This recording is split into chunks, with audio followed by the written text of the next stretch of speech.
Comment tu fais dans un business où tu passes du one-to-one à one-to-many et que tes clients finalement suivent le programme plus avec tes coachs, ton équipe, pour toujours garder la connexion avec tes clients et ne pas être trop inaccessible en fait?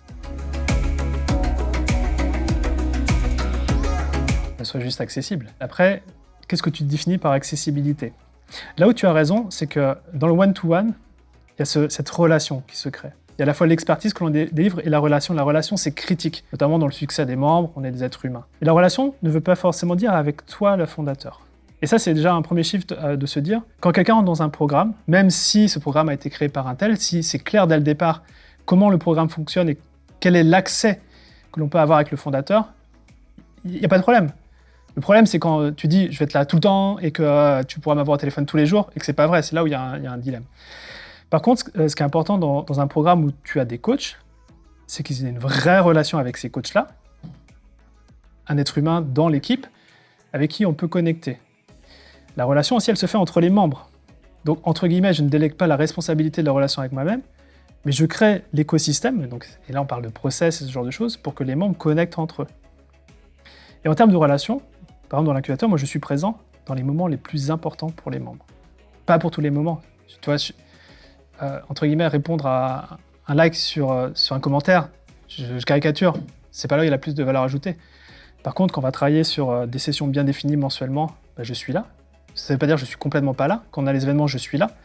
Donc la relation, elle est quand même présente. Tu vois, là, moi, je suis dans un programme où les deux fondateurs, ils ont 75 ans. Et je suis à 3 niveaux de pouvoir être avec eux dans la même pièce. Par contre, le programme est génial. J'ai un autre coach, ils ont une quarantaine de coachs, qui connaît sur le bout des doigts le curriculum. Et puis, il y a un autre coach qui est là aussi pour me faire avancer dedans. Donc, c'est parfait. S'il y a un travail qui est important à faire quand on a un programme d'accompagnement one-to-many, c'est ce qu'on appelle le parcours qui a fait ses preuves. Alors qu'on appelle, c'est comme ça que je l'appelle. En tant que fondateur, tu as la responsabilité vraiment d'avoir dessiné le chemin du succès pour ton client.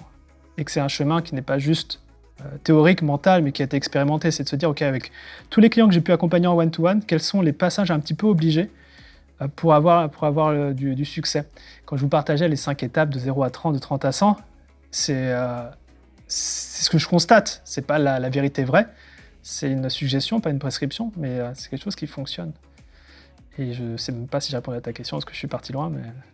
Si, en fait, c'est que tu fais en sorte de garder cette connexion, des moments phares, et même d'être clair avec ta communauté, de dire si tu es présent, tu dois être présent et être OK avec ça. Et en fait, que ce soit transparent à toi de... Puis je pense que tu es présent surtout dans ta zone de génie. Exactement. Je vais te donner par exemple...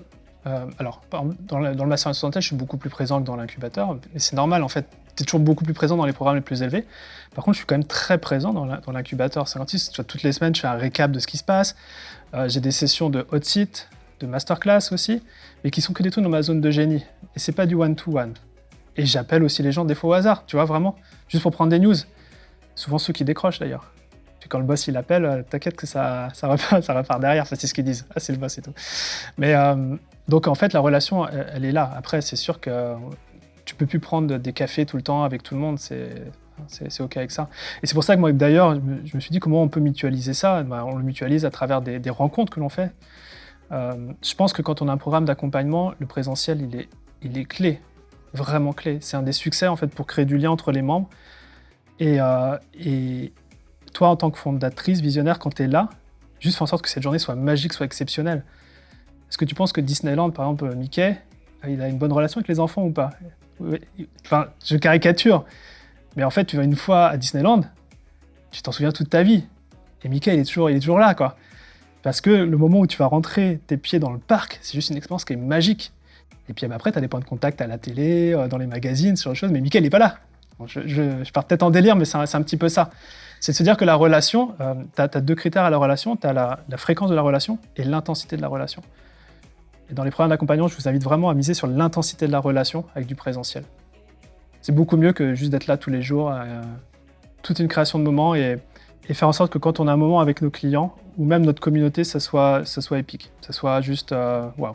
Et je préfère faire un vrai moment épique, une vraie expérience, un truc dont on va se souvenir pendant des années et des années, que d'avoir beaucoup plus de petites expériences, mais qui ont qui n'ont pas de charge émotionnelle. Parce qu'au final, quand tu regardes, alors pas vraiment dans d'autres sujets, mais quand tu regardes tes souvenirs, qu'est-ce que tu te rappelles, qu'est-ce que tu racontes, pourquoi tu as vécu, c'est pour ces moments-là en fait. Et c'est pour ça que vous êtes ici dans un environnement où, je l'espère, vous aurez un souvenir du comète, vous allez dire, oh, c'est cool cet endroit, tu vois, et puis vous allez en parler, le comète c'est sympa. Parce que eux, ils ont compris ça. Ils ont compris qu'en fait, on n'est pas là juste pour faire une réunion de business. On est là pour offrir de l'expérience.